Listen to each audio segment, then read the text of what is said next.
मत्ती अध्याय 26। ऐसा हुआ कि जब यीशु ये सब बातें कह चुका तो उसने अपने चेलों से कहा, तुम जानते हो कि 2 दिन के पश्चात फसह का पर्व आ रहा है और मनुष्य का पुत्र क्रूस पर चढ़ाया जाने के लिए पकड़वाया जाएगा।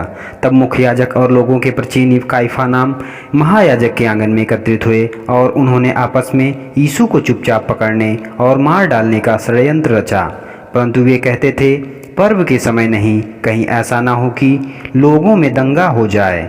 जब यीशु बैतनिय्याह में सैमोन कोढ़ी के घर में था तो एक स्त्री संगमरमर के पात्र में बहुमूल्य इत्र लेकर उसके पास आई और जब वह भोजन करने बैठा तो उसे उसके सिर पर उड़ेल दिया।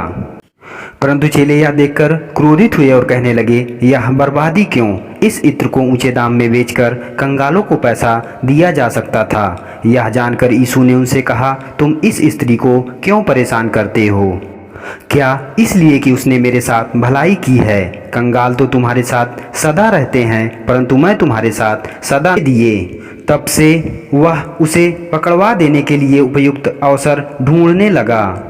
फिर चेले अख़मीरी रोटी के पर्व के पहले दिन यीशु के पास आकर पूछने लगे, तू कहाँ चाहता है कि हम तेरे लिए फसह खाने की तैयारी करें? उसने कहा, नगर में अमुक व्यक्ति के पास जाकर उससे कहो, गुरु कहता है मेरा समय निकट है, मुझे अपने चेलों के साथ तेरे यहाँ फसह का पर्व मनाना है।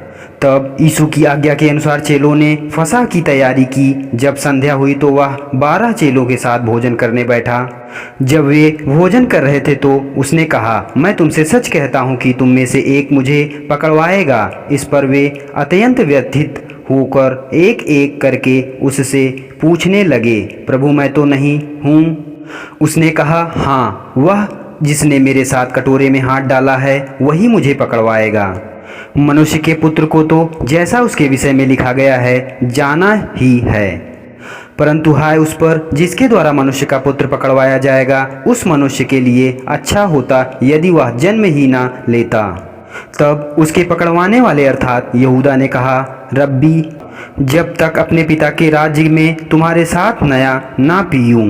भजन गाने के पश्चात वे जैतून पर्वत पर चले गए। तब यीशु ने उससे कहा, आज रात तुम सब मेरे कारण ठोकर खाओगे, क्योंकि लिखा है, मैं चरवाहे को मारूंगा और झुंड की भेड़ें तितर बितर हो जाएंगी।